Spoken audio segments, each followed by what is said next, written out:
La señorita de compañía. Por Agatha Christie. Ahora usted, Dr. Lloyd, dijo la señorita Elliot, ¿no conoce alguna historia espeluznante? Le sonrió con aquella sonrisa que cada noche embrujaba al público que acudía al teatro.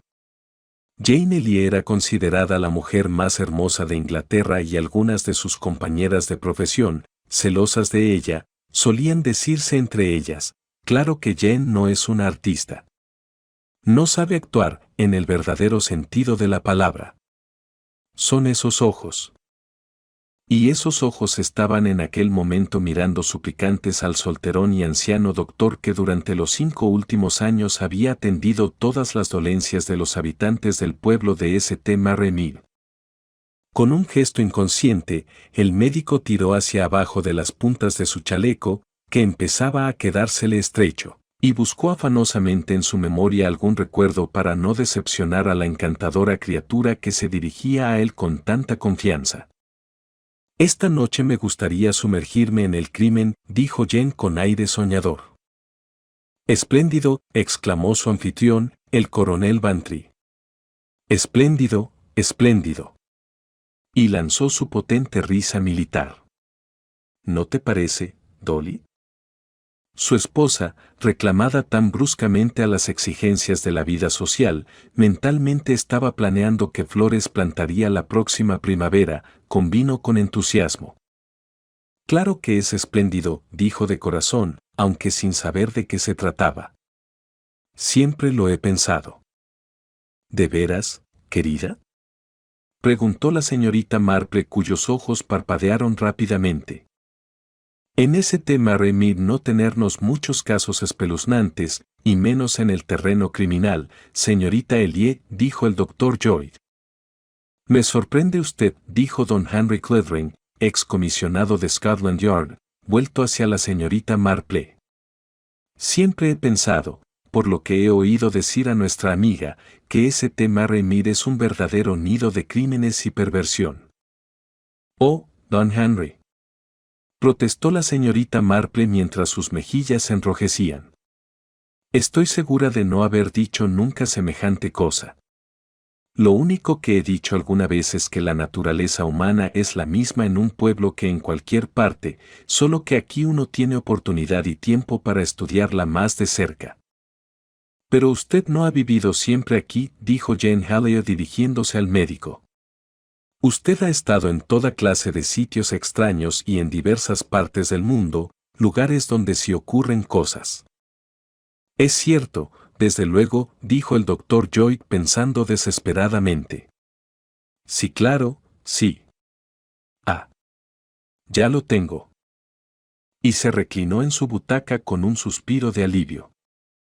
De esto hace ya algunos años y casi lo había olvidado. Pero los hechos fueron realmente extraños, muy extraños. Y también la coincidencia que me ayudó a desvelar finalmente el misterio. La señorita Elliot acercó su silla un poco más hacia él, se pintó los labios y aguardó impaciente. Los demás también volvieron sus rostros hacia el doctor. No sé si alguno de ustedes conoce las Islas Canarias, empezó a decir el médico. Deben de ser maravillosas, dijo Jane Elliot.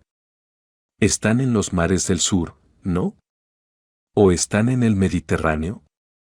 Yo las visité camino de Sudáfrica, dijo el coronel.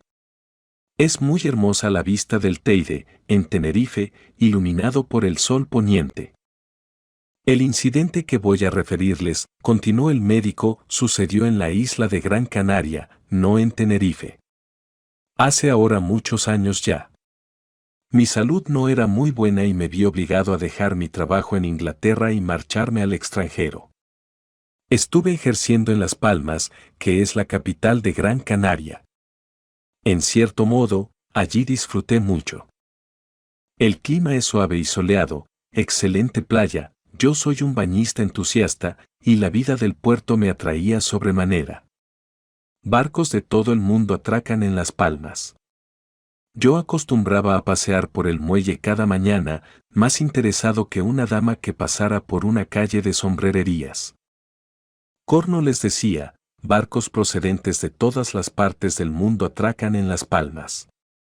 Algunas veces hacían escala unas horas y otras un día o dos. En el hotel principal, el Metropol, se veían gentes de todas razas y nacionalidades, aves de paso. Incluso los que se dirigían a Tenerife se quedaban unos días antes de pasar a la otra isla. Mi historia comienza allí, en el Hotel Metropol, un jueves por la noche del mes de enero. Se celebraba un baile y yo contemplaba la escena sentado en una mesa con un amigo mío. Había algunos ingleses y gentes de otras nacionalidades, pero la mayoría de los que bailaban eran españoles. Cuando la orquesta inició los compases de un tango, solo media docena de parejas de esta nacionalidad permanecieron en la pista. Todos bailaban admirablemente mientras nosotros los contemplábamos. Una mujer en particular despertó vivamente nuestra admiración. Alta, hermosa e insinuante, se movía con la gracia de una pantera. Había algo peligroso en ella. Así se lo dije a mi compañero, que se mostró de acuerdo conmigo. Las mujeres como esta, me dijo, suelen tener historia. No pasan por la vida con más pena que gloria. La hermosura es quizá la riqueza más peligrosa, repliqué. No es solo su belleza, insistió. Hay algo más. Mírela de nuevo. A esa mujer han de sucederle cosas o sucederán por su causa. Como le digo, la vida no pasa de largo junto a una mujer así. Estoy seguro de que se verá rodeada de sucesos extraños y excitantes. Solo hay que mirarla para comprenderlo. Hizo una pausa y luego agregó con una sonrisa. Igual que solo hay que mirar a esas dos mujeres de ahí, para saber que nada extraordinario puede sucederles a ninguna de ellas. Han nacido para llevar una existencia segura y tranquila. Seguí su mirada.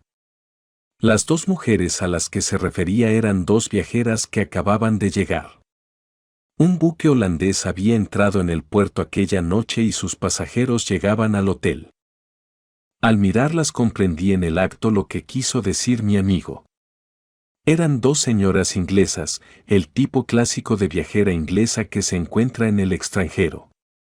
Las dos debían rayar los 40 años. Una era rubia y solo un poco llenita.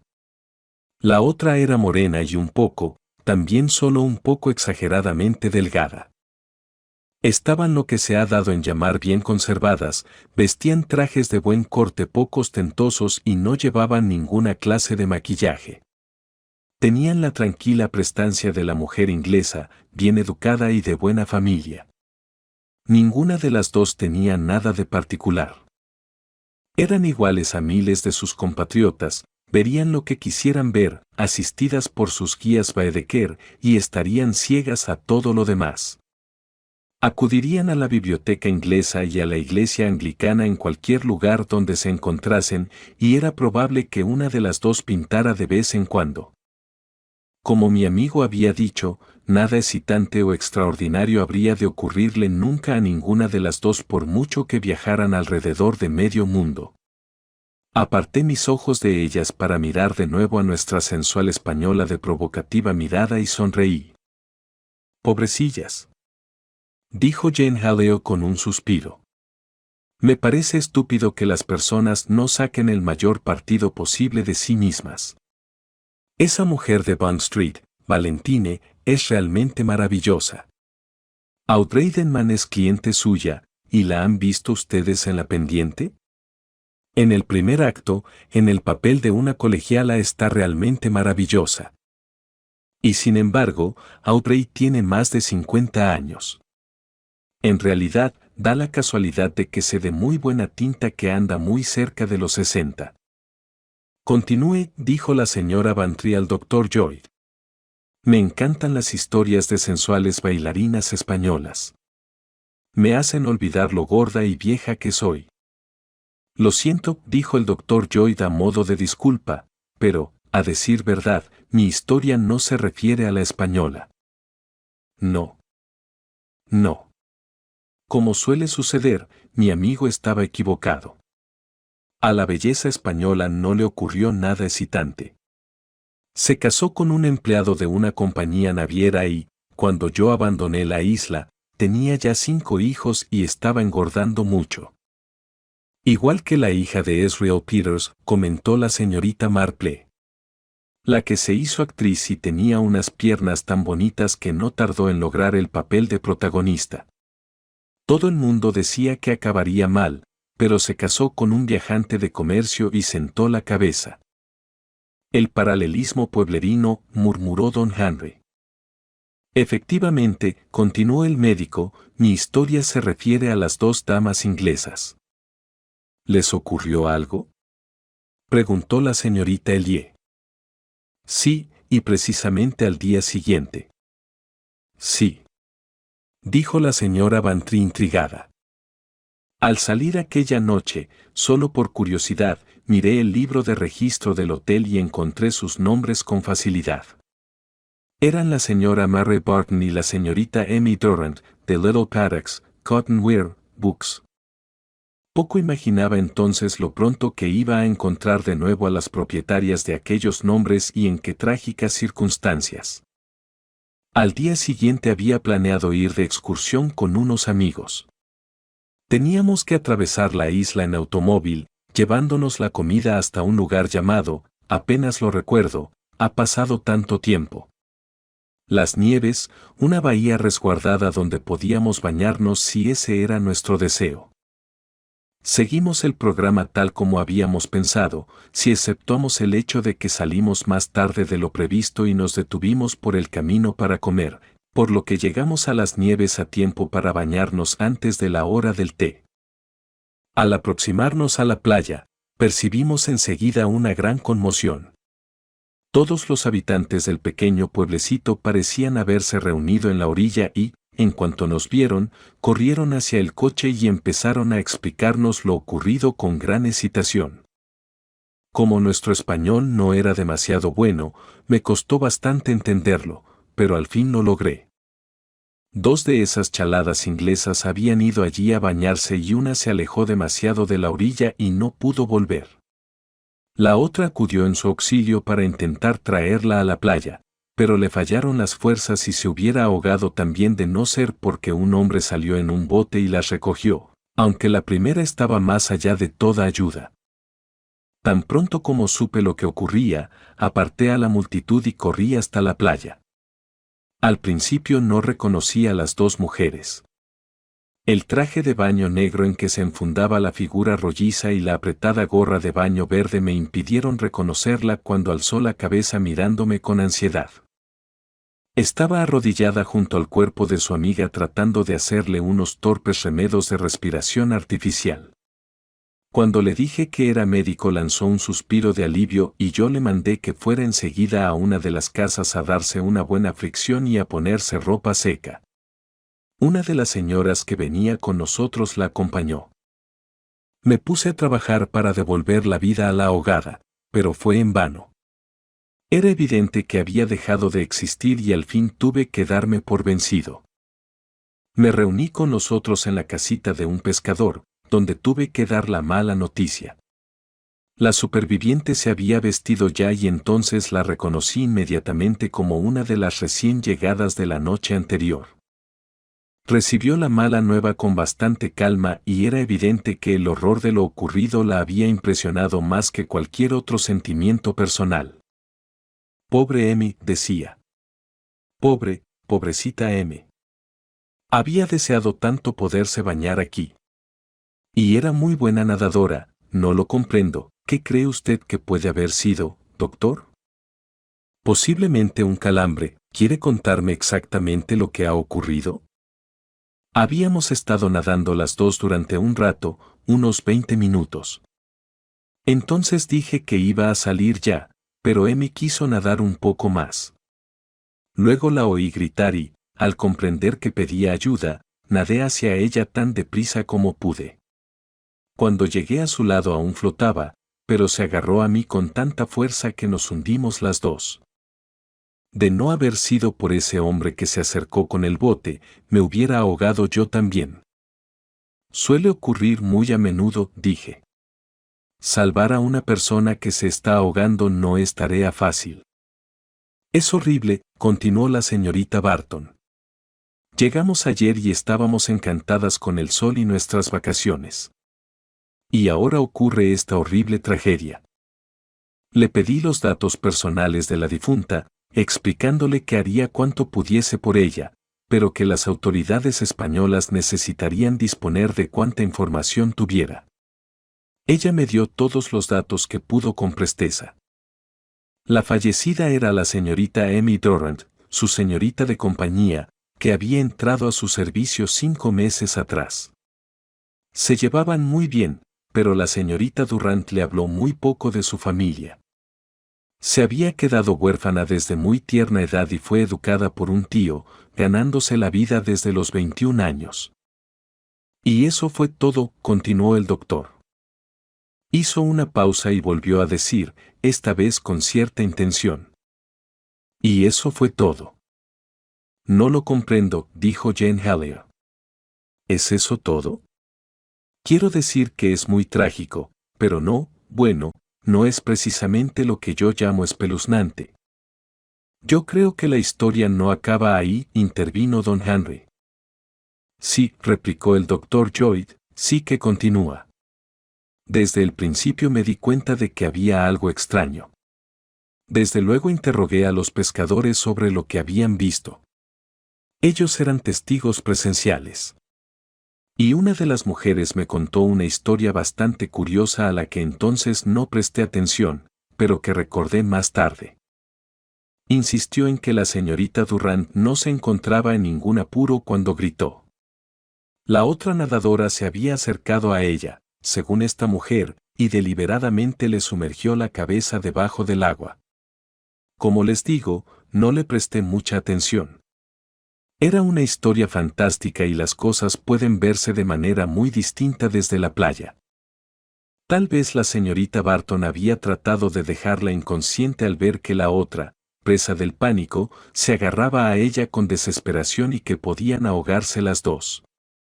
Y según la historia de aquella mujer española, parecía como si la señorita Barton hubiera intentado en aquel momento ahogar deliberadamente a su compañera. Como les digo, presté poca atención a aquella historia por aquel entonces, pero más tarde acudió a mi memoria. Nuestra mayor dificultad fue averiguar algo de aquella mujer, Amy Durrant. Al parecer no tenía parientes. La señorita Barton y yo revisamos juntos sus cosas. Encontramos una dirección a la que escribimos, pero resultó ser la de una habitación que había alquilado para guardar algunas de sus pertenencias. La patrona nada sabía y solo la vio al alquilarle la habitación. La señorita Durrant había comentado entonces que le gustaba tener un lugar al que poder llamar suyo y al que poder regresar en un momento dado. Había allí un par de muebles antiguos, algunos cuadros y un baúl lleno de esas cosas que se adquieren en las subastas, pero nada personal. Había mencionado a la patrona que sus padres habían muerto en la India cuando ella era una niña y que fue educada por un tío sacerdote, pero no dijo si era hermano de su padre o de su madre, de modo que el nombre no nos sirvió en absoluto de guía. No es que fuese un caso precisamente misterioso, pero sí poco satisfactorio. Debe de haber muchas mujeres solas y orgullosas en su misma posición. Entre sus cosas encontramos en las palmas un par de fotografías, bastante antiguas y desvaídas y que fueron recortadas para que cupieran en sus marcos respectivos, de modo que no constaba en ellas el nombre del fotógrafo, y también había un daguerrotipo antiguo que pudo haber sido de su madre o con más probabilidad de su abuela. La señorita Barton tenía, según dijo, la dirección de 2 personas que le dieron referencias suyas. Una la había olvidado, pero la otra logró recordarla tras algunos esfuerzos. Resultó ser la de una señora que ahora vivía en Australia. Se le escribió y su respuesta, que naturalmente tardó bastante en llegar, no sirvió de gran ayuda. Decía que la señorita Durrant había sido señorita de compañía suya por un determinado espacio de tiempo, cumpliendo su cometido del modo más eficiente, que era una mujer encantadora, pero nada sabía de sus asuntos particulares ni de sus parientes. De modo que, como les digo, no era nada extraordinario en realidad, pero fueron las dos cosas juntas las que despertaron mis recelos. Aquella Amy Doran de quien nadie sabía nada y la curiosa historia de la española que presenció la escena. Sí, y añadiré otra cosa, cuando me incliné por primera vez sobre el cuerpo de la ahogada y la señorita Barton se dirigía hacia las casetas de los pescadores, se volvió a mirar con una expresión en su rostro que solo puedo calificar de intensa ansiedad, una especie de duda angustiosa que se me quedó grabada en la mente. Entonces no me pareció extraño. Lo atribuí a la terrible pena que sentía por su amiga, pero más tarde comprendí que no era por eso. Entre ellas no existía relación alguna y por ello no podía sentir un hondo pesar. La señorita Barton apreciaba a Amy Doran y su muerte la había sobresaltado, eso era todo.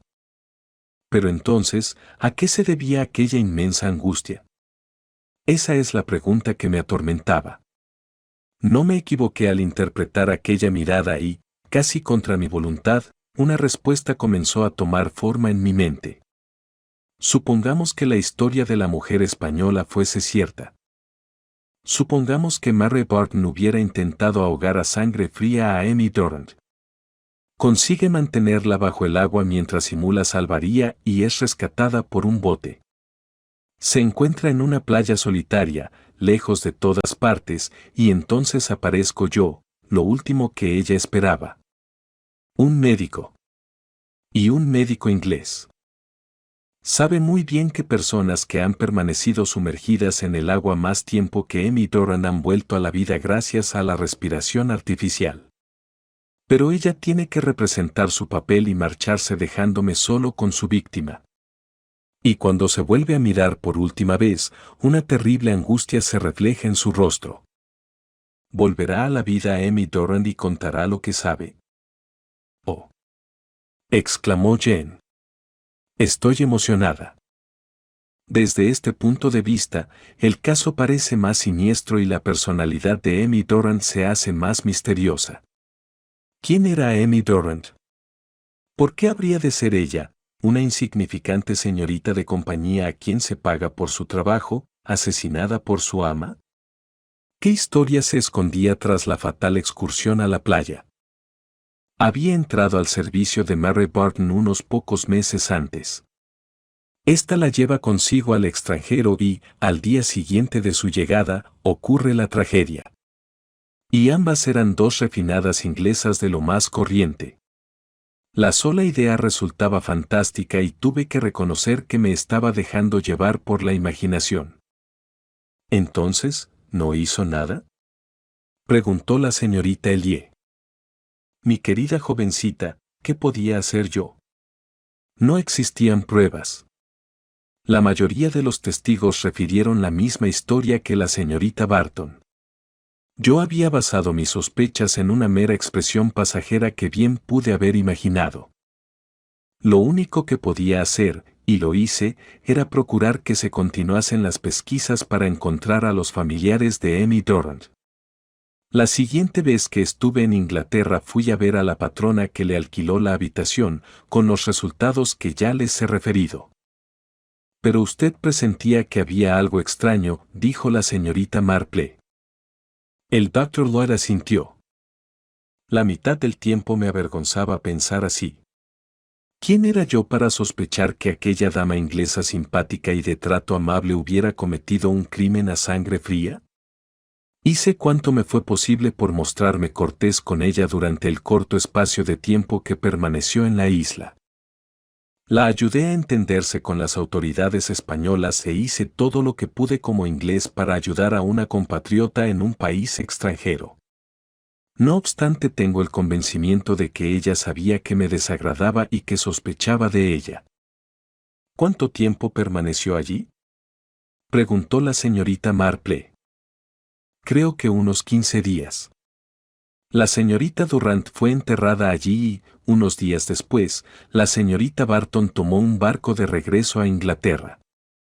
El golpe la había trastornado tanto que no se sentía capaz de pasar el invierno allí, como había planeado. Eso es lo que dijo. ¿Y parecía afectada? Quiso saber la señorita Marple. Bueno, no creo que aquello la afectara personalmente, replicó el doctor con cierta reserva. ¿No engordaría por casualidad?, insistió la señorita Marple. ¿Sabe? Es curioso que diga eso. Ahora que lo pienso, creo que tiene razón. Sí, si en algo cambió, fue en que pareció engordar un poco. ¡Qué horrible!, dijo Jane Halley con un estremecimiento. Es como engordar con la sangre de la propia víctima. Y a pesar de todo, en cierto modo, no podía dejar de sentir que tal vez la estaba haciendo víctima de una injusticia, prosiguió el doctor Lloyd. Sin embargo, antes de marcharse me dijo algo que parecía indicar lo contrario. Debe de haber, y yo creo que las hay, conciencias que obran muy lentamente y que tardan algún tiempo en despertar de la monstruosidad del delito cometido. Fue la noche antes de que partiera de las Canarias. Me había pedido que fuera a verla y me agradeció calurosamente todo lo que había hecho por ella. Yo, como es de suponer, quité importancia al asunto diciéndole que había hecho únicamente lo normal dadas las circunstancias, etcétera, etcétera. Después hubo una pausa y, de pronto, me hizo una pregunta. ¿Usted cree, me dijo, que alguna vez puede estar justificado tomarse la justicia por propia mano? Le respondí que era una pregunta difícil de contestar, pero que en principio yo pensaba que no, que la ley era la ley y que debíamos someternos a ella. ¿Incluso cuando es impotente? No la comprendo. Es difícil de explicar, pero uno puede hacer algo que esté considerado como completamente equivocado, que sea considerado incluso un crimen, por una razón buena y justificada. Le repliqué secamente que algunos criminales habían pensado eso al cometer sus crímenes y se horrorizó. Pero eso es horrible, murmuró, horrible. Y luego, cambiando de tono, me pidió que le diera algo que la ayudara a dormir, ya que no había podido hacerlo últimamente desde que sufrió aquel terrible golpe. ¿Está segura de que es eso? ¿No le ocurre nada? ¿No hay algo que torture su mente? ¿Qué supone usted que puede torturar mi mente?, me contestó furiosa y con recelo. Las preocupaciones son muchas veces la causa del insomnio, dije sin darle importancia. Pareció reflexionar unos momentos. ¿Se refiere a las preocupaciones del porvenir o a las del pasado que ya no tienen remedio? A cualquiera de ellas. Sería inútil preocuparse por el pasado. No puede volver. ¿O de qué sirve? No debemos pensar más, no se debe pensar en ello. Le receté un somnífero y me despedí. Cuando me iba pensé en lo que acababa de decirme. No puede volver. ¿Qué? ¿O quién? Creo que esta última entrevista me predispuso en cierto modo para lo que iba a suceder después. Yo no lo esperaba, por supuesto, pero cuando ocurrió no me sorprendí. Porque Mary Barton me había dado la impresión de ser una mujer consciente, no una débil pecadora, sino una mujer de convicciones firmes, que actuaría según ellas y que no cejaría mientras siguiera creyendo en ellas. Imaginé que durante nuestra última conversación empezó a dudar de sus propias convicciones. Sus palabras me hicieron creer que empezaba a sentir la comezón de ese terrible hostigador del alma, el remordimiento. Lo siguiente sucedió en Cornualles, en un pequeño balneario bastante desierto en aquella época del año. Debía ser, veamos, a finales de marzo, y lo leí en los periódicos. Una señora se había hospedado en un pequeño hotel de aquella localidad, una tal la señorita Barton, cuyo comportamiento fue muy extraño, cosa que fue observada por todos. Por la noche paseaba de un lado a otro de su habitación, hablando sola y sin dejar dormir a las personas de los dormitorios contiguos al suyo. Un día llamó al vicario y le dijo que tenía que comunicarle algo de la mayor importancia y que había cometido un crimen. Y luego, en vez de continuar, se puso en pie violentamente diciéndole que ya regresaría otro día. El vicario la consideró una perturbada mental y no tomó en serio su grave autoacusación. A la mañana siguiente se descubrió que había desaparecido de su habitación, donde había dejado una nota dirigida al coronel y que decía lo siguiente: ayer intenté hablar con el vicario para confesarme, pero no pude. Ella no me deja. Solo puedo remediarlo de una manera, dando mi vida por la suya, y debo perderla del mismo modo que ella. Yo también debo ahogarme en el mar. Creí que lo hacía justificadamente. Ahora comprendo que no era así. Si quiero obtener el perdón de Amy, debo ir con ella. No se culpe a nadie de mi muerte. Mary Barton. Sus ropas fueron encontradas en una cueva cercana a la playa. Al parecer se había desnudado allí y nadado resueltamente mar adentro, donde la corriente era peligrosa ya que la arrastraría a los acantilados. El cadáver no fue recuperado, pero al cabo de un tiempo se la dio por muerta. Era una mujer rica, resultó tener más de 100.000 libras. Puesto que murió sin hacer testamento, todo fue a parar a manos de sus parientes más próximos, unos primos que vivían en Australia. Los periódicos hicieron alguna discreta alusión a la tragedia ocurrida en las Islas Canarias y expusieron la teoría de que la muerte de la señorita Durant había trastornado la razón de su amiga. En la encuesta judicial se pronunció el acostumbrado veredicto de suicidio cometido en un ataque de locura. Y de este modo cayó el telón sobre la tragedia de Amy Durant y Mary Barton. Hubo una larga pausa y luego Jane Halley dijo con expresión agitada: oh, pero no debe detenerse ahí, precisamente en el momento más interesante. Continúe. Pero comprenda, señorita Elie, esto no es un folletín, sino la vida real, y en la vida real las cosas se detienen inesperadamente. Pero yo no quiero que se detengan, dijo Jane, quiero saber. Ahora es cuando debe hacer uso de su inteligencia, señorita Elie, explicó don Henry. ¿Por qué asesinó Mary Barton a su señorita de compañía? Ese es el problema que nos ha planteado el doctor Lloyd. Oh, bueno, replicó la aludida, pudo ser asesinada por muchísimas razones. Quiero decir, oh, no lo sé. Tal vez se saliera de sus casillas o tuviera celos, aunque el doctor Lloyd no haya mencionado a ningún hombre, pero es posible que durante el viaje en barco, bueno, ya sabe usted lo que dice todo el mundo de los cruceros y los viajes por mar. La señorita Elie se detuvo por falta de aliento, mientras todo su auditorio pensaba que el exterior de su encantadora cabeza superaba en mucho a lo que tenía dentro.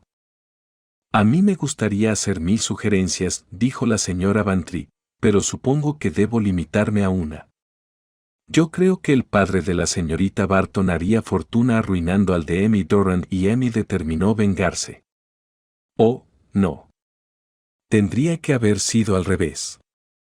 ¡Qué fastidio! ¿Por qué la rica dama asesinó a su humilde señorita de compañía? Ya lo tengo. La señorita Barton tenía un hermano menor que se enamoró perdidamente de Amy Durant. La señorita Barton espera su oportunidad.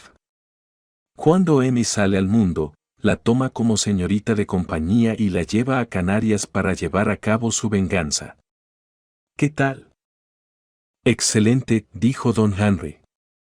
Solo que ignoramos que la señorita Barton tuviera un hermano. Eso lo he deducido, replicó la señora Bantry. A menos que tuviera un hermano menor, no veo el motivo. De modo que debía tener uno. ¿No lo ve usted así, Watson? Todo esto está muy bien, Dolly, dijo su esposo, pero es solo una mera conjetura. Claro, respondió la señora Bantry. Es todo lo que podemos hacer, conjeturar. No tenemos la menor pista. Adelante, querido, ahora te toca a ti. Les doy mi palabra de que no sé qué decir, pero creo que es acertada la sugerencia de la señorita Elie acerca de que debía haber un hombre de por medio. Mira, Dolly, seguramente debía ser un párroco. Por un decir, las dos le tejen una capa a medida, pero él acepta la de la señorita Durant primero. Puedes estar segura de que tuvo que ser algo así. Es muy significativo que al final acudiera también a un párroco, ¿no? Ese tipo de mujeres siempre pierden la cabeza por los párrocos bien parecidos.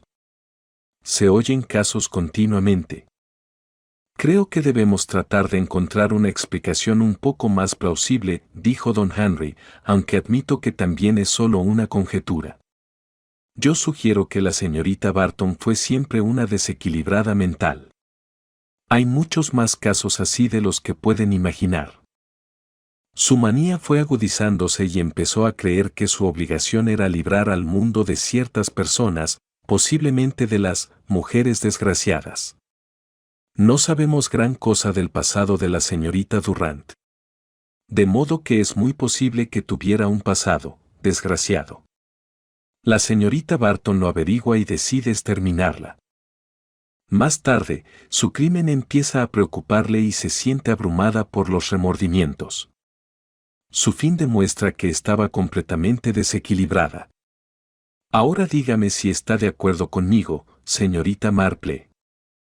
Me temo que no, don Henry, replicó la señorita Marple sonriendo para disculparse. Creo que su final demuestra que había sido una mujer inteligente y resuelta. Jane Ellie la interrumpió lanzando un grito. ¡Oh! ¡Qué tonta he sido! ¿Puedo probar otra vez? Claro que debió ser eso. Chantaje. La señorita de compañía le estaba haciendo víctima de su chantaje. Solo que no comprendo por qué dice la señorita Marple que fue una mujer inteligente por el hecho de que se suicidara. No lo comprendo en absoluto. Ah, exclamó don Henry. Seguro que la señorita Marple conoce un caso exactamente igual ocurrido en ese tema Remir. Usted siempre se burla de mí, don Henry, contestó la señorita Marple con tono de reproche. Debo confesar que me recuerda un poco, solo un poco, a la anciana Trout. Cobró las pensiones de 3 ancianas fallecidas en distintas parroquias. Me parece un crimen muy complicado y muy provechoso, dijo don Henry, pero no veo que arroje ninguna luz sobre el problema que nos ocupa. Claro que no, replicó la señorita Marple. Usted no, pero algunas de las familias eran muy pobres y la pensión de las ancianas representaba mucho para los niños. Sé que es difícil de entender para los extraños, pero lo que quiero hacer resaltar es que el fraude se apoyaba en el hecho de que una anciana se parece mucho a cualquier otra. ¿Cómo? Preguntó don Henry intrigado. Siempre me explico mal. Lo que quiero decir es que, cuando el doctor Lloyd describió a esas 2 señoras, no sabía quién era quién y supongo que tampoco lo sabía nadie del hotel. Desde luego, lo hubieran sabido al cabo de 1 o 2 días, pero al día siguiente una de las 2 pereció ahogada y si la superviviente dijo que era la señorita Barton, no creo que a nadie se le ocurriera dudarlo. ¿Usted cree? Oh. Ya comprendo, dijo don Henry despacio. Es lo único que tendría un poco de sentido. Nuestra querida señora Bantry ha llegado a la misma conclusión hace tan solo unos momentos. ¿Por qué habría de matar una mujer rica a su humilde acompañante? Es mucho más lógico que fuera lo contrario. Quiero decir que es así como suelen suceder las cosas. Sí, comentó don Henry. Me sorprende usted. Pero claro, prosiguió la señorita Marple, luego tuvo que usar la ropa de la señorita Barton, que probablemente debía quedarle un tanto estrecha, por lo que daría la impresión de haber engordado un poco. Por eso hice esa pregunta. Un caballero seguramente pensaría que estaba aumentando de peso y no que la ropa le quedaba pequeña, aunque no sea este el modo correcto de explicarlo. Pero si Emmy Doran asesinó a la señorita Barton, ¿qué ganaba con ello? Quiso saber la señorita Bantry. No podía mantener la ficción indefinidamente. Solo la mantuvo por espacio de 1 mes aproximadamente, indicó la señorita Marple. Y durante este tiempo supongo que viajaría, manteniéndose alejada de todo el que pudiera conocerla. Eso es lo que quise dar a entender al decir que una mujer de cierta edad resultaba muy parecida a cualquier otra. No creo siquiera que notaran que la fotografía del pasaporte era distinta, ya saben ustedes lo malas que son. Y luego, en marzo, se marchó a ese balneario de Cornualles donde comenzó a actuar de un modo extraño, a atraer la atención de la gente para que cuando encontrasen sus ropas en la playa y leyeran su última carta no repararan en lo obvio. ¿Qué era?, preguntó don Henry. Que no había cuerpo, replicó la señorita Marple. Eso es lo que hubiera saltado más a la vista de no ser por la cantidad de pistas falsas puestas para apartarlos de la verdadera pista, incluyendo el detalle de la comedia del arrepentimiento. No había cuerpo. Ese era el hecho más importante. ¿Quiere usted decir?, preguntó la señorita Bantry.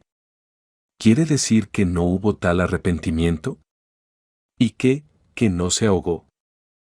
Ella no, replicó la señorita Marple. Igual que la señora Trout.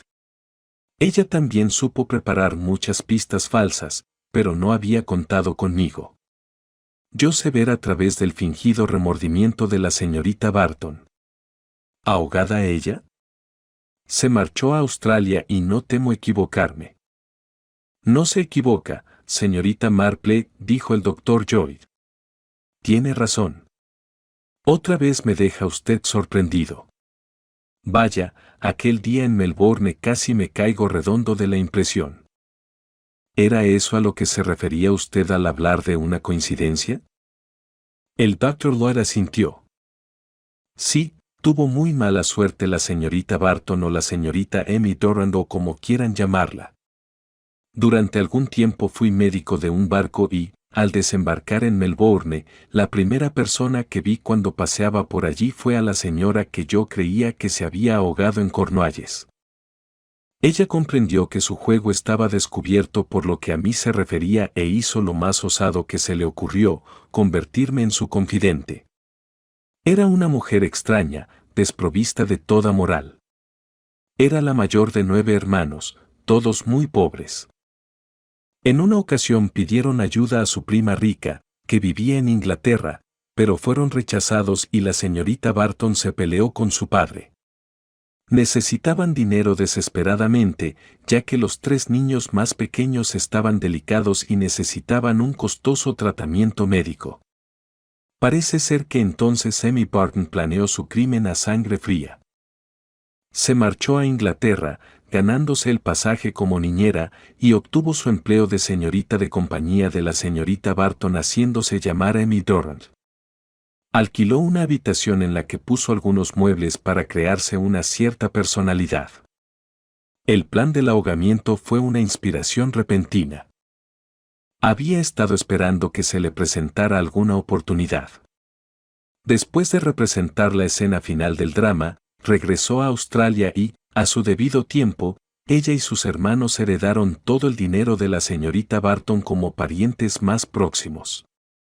Un crimen osado y perfecto, dijo don Henry. Casi el crimen perfecto. De haber sido la señorita Barton quien muriera en las Canarias, las sospechas hubieran recaído en Emmy Durand y se hubiese descubierto su parentesco con la familia Barton. Pero el cambio de identidad y el doble crimen, como podemos llamarlo, evitó esa posibilidad. Sí, casi fue un crimen perfecto. ¿Qué fue de ella?, preguntó la señora Bantry. ¿Cómo actuó en el asunto, doctor Lloyd? Me encontraba en una posición muy curiosa, señora Bantry. Pruebas, tal como las entiende la ley, tenía muy pocas todavía. Y también, como médico, me di cuenta de que, a pesar de su aspecto vigoroso y robusto, aquella mujer no iba a vivir mucho. La acompañé a su casa y conocí al resto de los hermanos, una familia encantadora que adoraba a su hermana mayor, completamente ajenos al crimen que había cometido. ¿Por qué llenarlos de pena si no podía probar nada? La confesión de aquella mujer no fue oída por nadie más que por mí y dejé que la naturaleza siguiera su curso. La señorita Emmy Barton falleció 6 meses después de mi último encuentro con ella. Y a menudo me he preguntado si vivió alegre y sin arrepentimiento hasta que le llegó su fin. Seguramente no, dijo la señora Bantry. Yo creo que sí, dijo la señorita Marple. Como la señora Trout. Jane Elliot se estremeció. Vaya, dijo, es muy emocionante. Aunque aún no entiendo quién ahogó a quién y qué tiene que ver esa señora Trout con todo eso. No tiene nada que ver, querida, replicó la señorita Marple. Fue solo una persona, y no precisamente agradable, que vivía en el pueblo. Oh, exclamó Jane. En el pueblo. Pero si en los pueblos nunca ocurre nada, ¿no es cierto? Suspiró. Estoy segura de que si viviera en un pueblo sería tonta de remate.